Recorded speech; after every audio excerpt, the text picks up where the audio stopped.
नमस्कार मित्रांनो, मी हरिओम काळे आणि तुमचं स्वागत आहे किश्वेदा म्हणजेच आयुर्वेदा विथ हरिओम मध्ये.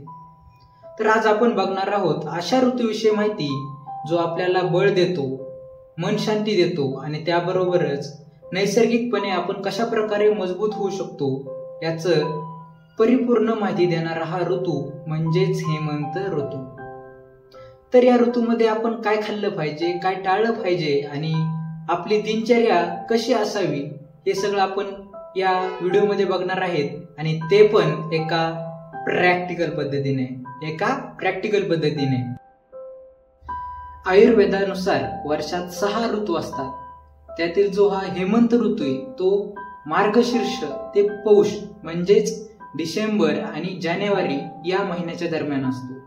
हा ऋतू शिशिर ऋतूच्या आधीचा ऋतू आहे आणि या ऋतूमध्ये आपलं जी अग्नी असते शरीराची ती सर्वाधिक जास्त प्रबल असते.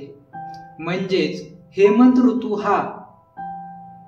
ऋतूत आपली जी पचनशक्ती ही टॉप लेवलवर म्हणजेच हेमंत ऋतू हा शरीराला पोषण देण्याचा आणि शरीराला बांधण्याचा काळ आहे. हेमंत ऋतूत शरीराला ऊर्जा आणि उष्णता देणारे पदार्थ फार उपयुक्त ठरतात. कारण की आयुर्वेदामध्ये असे म्हणले आहे, बलवर्धन काल एष हेमंत ऋतू, म्हणजेच शरीराला बल वाढवण्याचं काम हा हेमंत ऋतू करतो. म्हणून काय खाल्लं पाहिजे तर दूध, तूप, ताक, लोणी यासारखे पदार्थ आपलं डायजेशन मजबूत करण्यासाठी फार उपयुक्त ठरतात. त्यानंतर गुळ, तिळ, खजूर, बदाम, अक्रोड हे खाल्ले पाहिजे जे की आपल्याला उष्णता आणि त्याबरोबरच हे पोषक असते शरीरासाठी. त्यानंतर गहू, ज्वारी, बाजरी हे जे सिरियल्स आहेत यांच्यामध्ये बेस्ट कॉम्बिनेशन आहे, कारण की यांनी आपल्याला जे काही कार्बोहायड्रेट आहेत ते चांगल्या उत्तम मात्रेत मिळतात. त्यानंतरच आहे मूग डाळ आणि मांसरस हे स्नायू बळकट करतात. आणि तुमच्यासाठी एक स्पेशल आहे की जे विंटर टॉनिक आहे, म्हणजे एक परफेक्टली विंटर टॉनिक बनू शकतो तुमच्यासाठी. काय करायचंय तर त्यात फक्त थोडं दूध घ्यायचंय आणि त्यात हळद आणि बदाम मिक्स करून रात्री झोपायच्या आधी प्यायचंय. दूध घ्यायचं, त्यात हळद टाकायची आणि त्यात थोडे बदाम टाकून ते रात्रीच्या वेळी पिऊन झोपायचं. एवढं केलं तरी आपल्या शरीराला फार चांगल्या मात्रेत ऊर्जा मिळू शकते. आणि हो, जे पण लोक आपले डाएटिंग करतात त्यांनी या ऋतूमध्ये आपली डाएट एका साईडला ठेवून द्यायची, कारण की हा ऋतू फॅट बर्न करण्यासाठी नसून ओजस आर्न करण्यासाठी आहे. त्यामुळे या ऋतूत आपलं जे डाएट आहे त्याच्या ऐवजी आपलं आहार कशा प्रकारे पौष्टिक आणि आपल्या शरीराला बलवर्धन करणारा असावा अशा प्रकारे आपली डाएट असून द्यायची आहे. आता पुढे आपण हेमंत ऋतूतील विहार कसा असावा याबद्दल चर्चा करणार आहोत. तर हेमंत ऋतूमध्ये थंडीचा काळ असल्यामुळे आपल्या शरीरात वात वाढू शकतो, पण जर आपलं लाईफस्टाईल योग्य असेल तर आपलं शरीर मजबूत होतं. तर यासाठी काय करायचंय तर सकाळी उठल्यानंतर थोडी एक्सरसाइज किंवा सूर्यनमस्कार यांना करायचे. त्यानंतर अभ्यंग करायचे. याच्यात काय आहे की तेलाने आपल्या पूर्ण शरीराला मालिश करून घ्यायची. याच्यात पण जर आपल्याकडे तिळाचं तेलाने आपण मालिश केली तर आपल्याला जास्त फायदा होऊ शकतो. त्यानंतर काय आहे सूर्यस्नान.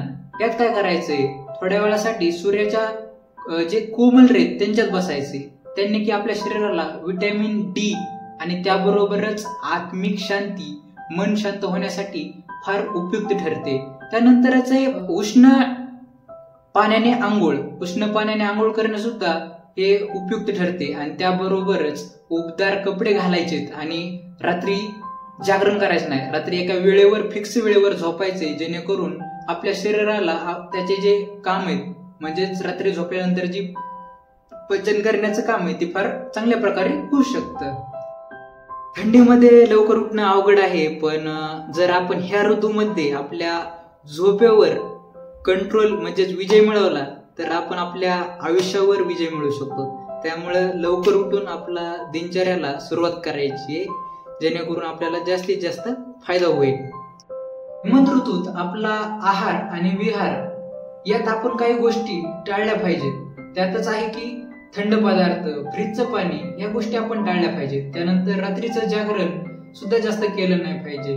त्यानंतर उपवास आणि चुकीची डाएट ह्या गोष्टी टाळल्या पाहिजेत. त्याबरोबरच उघड्या अंगानं थंडीत फिरणं ह्या गोष्टी टाळल्या पाहिजेत. का टाळल्या पाहिजेत? तर ह्या सगळ्या गोष्टी आपला अग्नी मंद करतो आणि त्यामुळे रोगप्रतिकार शक्ती म्हणजेच आपल्याला इन्फेक्शन व्हायचे प्रमाण वाढते. त्यामुळं आपण या सगळ्या गोष्टींना टाळायचे. आयुर्वेद सांगतो की हेमंत ऋतूत पित्त शमलेलं असतं आणि कफदोष हळूहळू वाढायला लागलेला असतो. म्हणजेच हा ऋतू आहे बॅलन्सिंगचा. त्याबरोबरच या ऋतूत आपला अग्नी, आपली पचनशक्ती सर्वाधिक बलदायक असते. त्यामुळे या ऋतूत आपल्या शरीराला पोषण दिलं पाहिजे. म्हणूनच जे प्राचीन ऋषी ते पौष महिन्यामध्ये आयुर्वेदातील कृत, तेल, तिळगुळचे लाडू त्याबरोबरच सात्विक अन्न सेवन करण्याची शिफारस करतात. तर ह्या माझ्या बोलण्यात तुम्हाला कळालंच असेल की या हेमंत ऋतूत जी संक्रांत हा सण असतो त्या तिळगुळ लाडू का खातात. म्हणजे हे सगळे आपल्या प्राचीन ऋषींनी फार बुद्धीचा वापर करून हे सगळे सण यांचा आपल्याला वारसा दिलेला आहे. तर मित्रांनो, तुम्हाला कळलं ना की हेमंत ऋतू हा फक्त थंडीचा ऋतू नाही, तर आपल्या शरीराला रिचार्ज करण्याचा ऋतू आहे. आयुर्वेद सांगतं जर आपण चांगल्या प्रकारे ऋतुचर्या पाळली तर रोग आपल्या जवळ सुद्धा येत नाही. जर या व्हिडिओमधून तुम्हाला काही नवीन शिकायला मिळालं असेल तर व्हिडिओला लाईक करा, शेअर करा आणि सबस्क्राईब करायला विसरू नका. कारण की केशवेदा म्हणजेच आयुर्वेदा विथ हरिओम हे फक्त तुम्हाला ज्ञान देत नाही तर त्याबरोबरच इन्स्पिरेशन सुद्धा देतं. त्यामुळे भेटूया पुढच्या व्हिडिओमध्ये. तोपर्यंत धन्यवाद. आणि तुमची हिवाळ कशी गेली, आरोग्यपूर्ण गेली का नाही हे कमेंटमध्ये पुन्हा नक्की सांगा. भेटूया पुढच्या व्हिडिओमध्ये.